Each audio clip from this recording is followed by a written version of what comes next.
The only thing that can get a bit trying up here during the winter is the tremendous sense of isolation. Well, that just happens to be exactly what I'm looking for. I'm outlining a new writing project, and 5 months of peace is just what I want.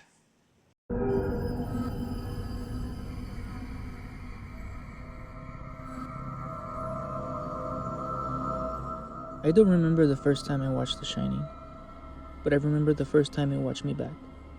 There's something about discovering Kubrick before you know what he's about.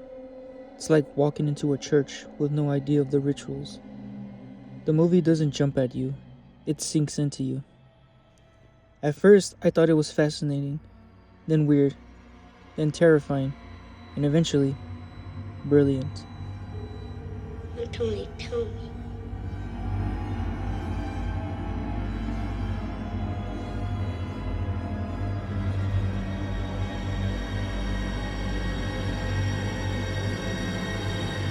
Kubrick wasn't trying to make a horror movie in the traditional sense. He turned The Shining into something cold and eternal, less about scaring you and more about trapping you in a mythic cycle of violence. See? It's okay. You saw it on the television. The film feels like it was made by a distant god, observing human suffering with eerie detachment. It's not emotional horror, it's cosmic inevitability. How'd you like some ice cream, Doc?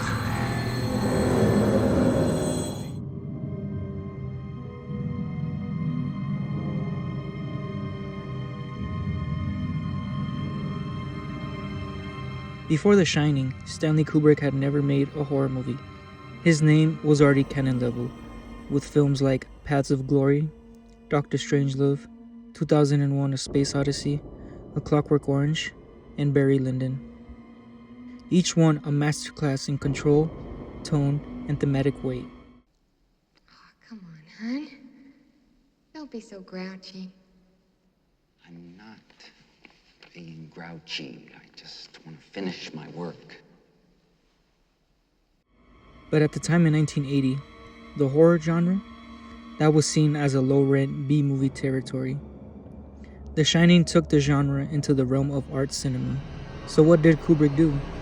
He picked one of the most straightforward haunted house novels ever written and reconstructs it molecule by molecule.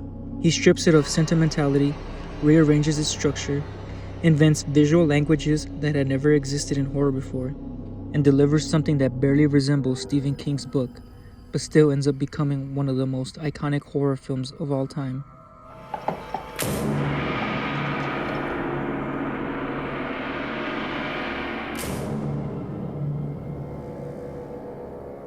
Hello, Danny. Come play with us. It was at that moment the genre got elevated. It paved the way for future filmmakers to make horror films in the same kind of magnitude decades later. Okay, Timmy. I'll talk to you later. Bye. Why do you have to know about my rice and noodles? When you cast Jack Nicholson in 1980, post One Flew Over the Cuckoo's Nest, you're not exactly building suspense about whether he'll go crazy. The audience is already waiting for the explosion. That was the big criticism even back then. People said he was too far gone from the first frame. And you know what? They're kind of right. But that's part of the brilliance. Then, simply by picking them up and reading, it turns me into a freaking monster. Kubrick didn't want Jack Torrance to be sympathetic. He wasn't adapting King's version of Jack, the flawed, loving father battling inner demons. He was casting a man who already had the devil grinning behind his eyes. Watch the job interview scene, the way he smiles and he says, Well, you can rest assured, Mr. Ullman, that's not going to happen with me.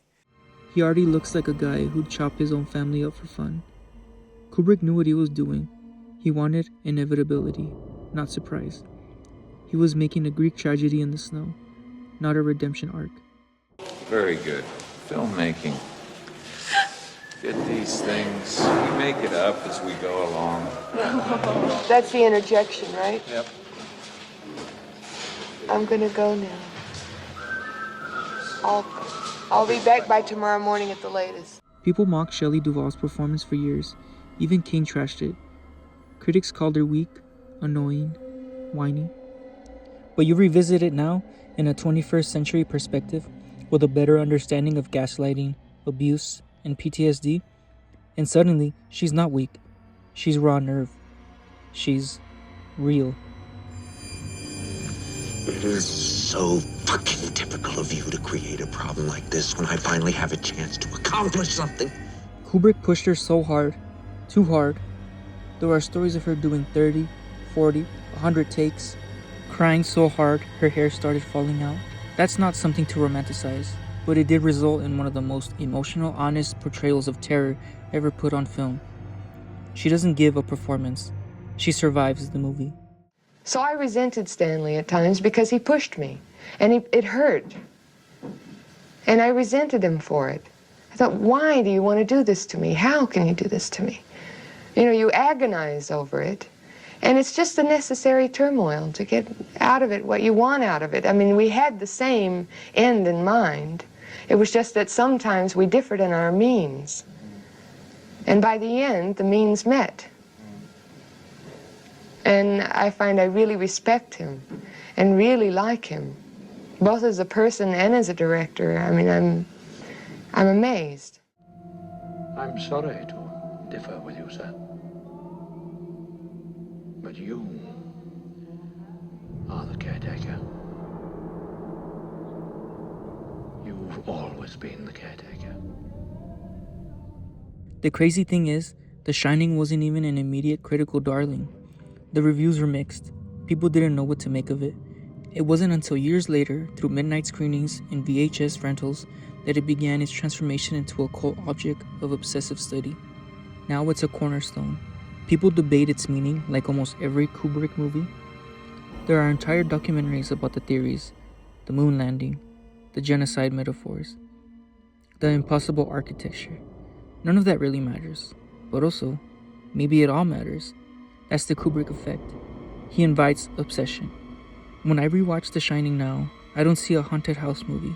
I see a map of grief, the loss of a loved one, the emptiness in a hallway where something used to be. Jack isn't a monster. He's what happens when a man breaks and nobody notices until it's too late. And Danny? Danny is a stand-in for every kid who felt something terrible before they had the words to explain it. His shine is what we all have as children. That raw sensitivity to tension, to energy, to the moments things go quiet in a house. That's why the movie still floors me.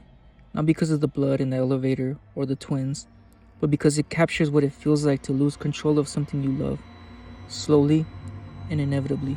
The Shining isn't scary because it's haunted. It's scary because it understands loss. Kubrick took a horror and turned it into a ritual. And when it ends, the scariest part is this. You're not sure if the overlook is just a hotel or if it's you.